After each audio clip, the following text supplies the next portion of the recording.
I would say, it will be mentioned in the Surangama Sutra. Whether it's individual karma or collective karma,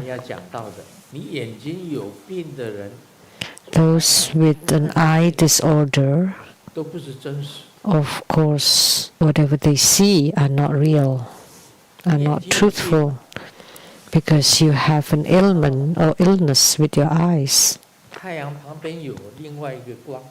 So if you see another light next to the sun, of course that light is not real because your eyes have problem. And you see one tree as two trees, and of course the second tree, which you thought was real, but actually, of course not. It's just a reflection or shadow of the other tree. If you see light, like how many lamps are there, but if you have an eye problem, then all you see are the lamps or lights. So when you have eye problems, you would see many flowers in the sky. All of those are not real. And how about those with the eye problems? And they thought that those were real. Whether you have the illness or not, according to the Surangama Sutra, whatever you see is just a moment of deluded view. None of those are real, whether you have an eye problem or not. Everything is just the combination of causes and conditions, including your own body. What I just said earlier already included this. Sakyamuni Buddha spoke again. Ananda, I shall now clarify these two aspects for you, moving forward and backward to help you understand what is individual karma and what is collective karma. So deluded view by an individual and deluded view shared with many. Ananda, just like how sentient beings due to individual karmic delusion may look at a lamp and perceive round halo around the lamp's light, but you see it because you have illness on your eyes. So they were created by the eyes. Illnesses, that's why you could see. That's not a real seeing, although they appear real. But actually, they did not see. So not seeing. Like today, you use your eyes to see the mountains, rivers, lands, and all sentient beings. Like now, what we see, we see the mountains. There's a rainbow mountain behind us. We see the rivers. There is a big river next to the mountain. And the countries, the state of Washington, and all sentient beings, all people, white people, black people, colored people, all kinds, and many animals. And you see them all. Is also the result of beginningless affliction in perception. So all the seeings is the result from long ago, beginningless, delusional seeing, deluded views. How come? Because aren't the mountains, rivers? But in the past, the mountains were not mountains, the rivers were not rivers. The earth could change. The bottom of the oceans from the past became the mountains, and the mountains became the bottom of the oceans.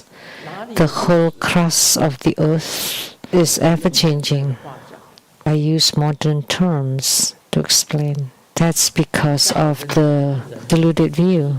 And you think it's real. When you see a human, you think it's real. But actually, they're just worms. They're ever-changing. Two worms. One wanting to pass the river. How can they do that? After they become butterfly. So the butterflies also came from the caterpillars. And how about the frogs? The frogs are frogs. No, they came from the tadpoles. It's also worms, bugs. So humans also come from bugs. So they're all illusory and delusional. They're just all ever-changing. You think they're real, but actually they're not. Those are all illusory or delusion. So whatever you see seems to be real right in front of you, but actually, whether it is individual karma or collective karma, everything seen is false and illusory. So whatever you see is sick, distorted, or delusional. But the true wondrous, luminous, true mind is not the seeing of the diseased eyes.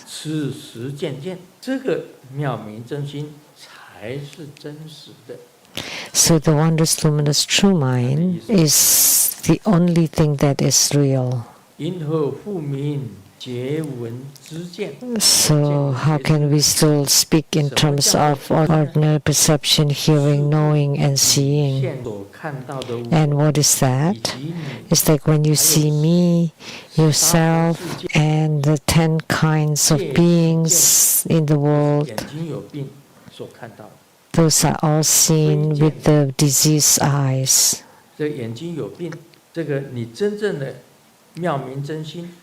Yes.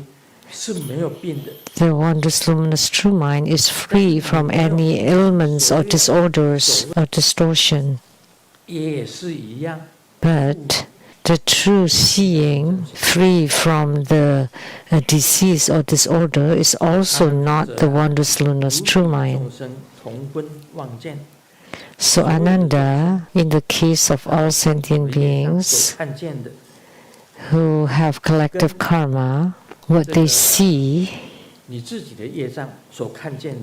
is similar to what an individual see with their individual karma. So whether it is individual karma or collective karma, it is all just humans. So it's like the individual case applies to an entire country. So they're all sick. So what they see, of course, are delusional or illusory. And also people with different karma, they also see the same thing. And he also mentions some people see 2 suns, 2 moons. 2 suns would be so hot, scorching. Even with only 1 sun, there are already so many heat waves around the world. And 2 suns, will be dead. And 2 moons, many inauspicious signs. Those are due to the collective karma and stemming from negative causes and conditions. And it is always this way from beginningless time, from the ancient time. In Jambudvipa's 3,000 continents, including the 4 great oceans, the Saha world, and even the 10 directions where defiled lands and sentient beings exist. Although everyone has buddhanature or the luminous, wondrous, true mind, they are a manifestation of the luminous, undefiled, wondrous mind. But because karma enshrine you, that's why they become illusory. What they call seeing, hearing, feeling, and knowing are merely false appearances arising from deluded, ill conditions, so falsely coming together and falsely falling apart. So when we are born, that was just coming together, or aggregate, or composite. And when we die, the same. So if you abandon all cause and effect and karma, all composite and aggregates, and all natural things are self-arising, and only then the wondrous, luminous true mind will appear. Otherwise, it's always hidden or concealed. That's what this piece means. I did not follow it word by word. I just do it based on my understanding. But that's the meaning of the words too. And people say, the master laughs for a moment and then cries for another moment, as if he's having problem with his mind. And in a split second, he's laughing very happily, and then another moment he would be just shedding tears. Why is that? Is he crazy? Is he mad? No. Because thinking of the past, the touching images, then I would shed tears. If you think about the past lives or the present life, and you encountered old age and illness and separation while alive or at death, you can also shed tears during those times. Or when you see the best friends leaving the Saha world, you will also shed tears. Or you see the closest one leaving you behind, you would also shed tears. And you see the suffering of sentient beings, all the same, you would shed tears too.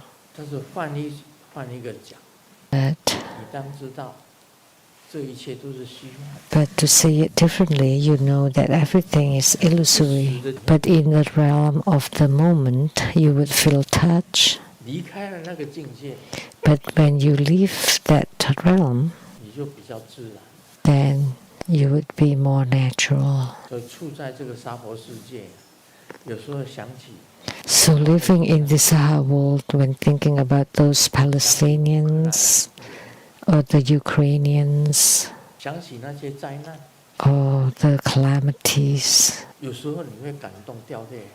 sometimes you would shed tears and feel very moved.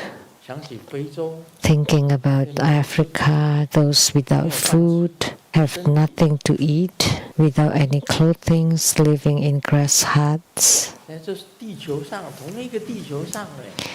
it's the same planet, but many countries are different. Different countries are different. Some people live in a grass hut, some in wooden houses, some in concrete buildings.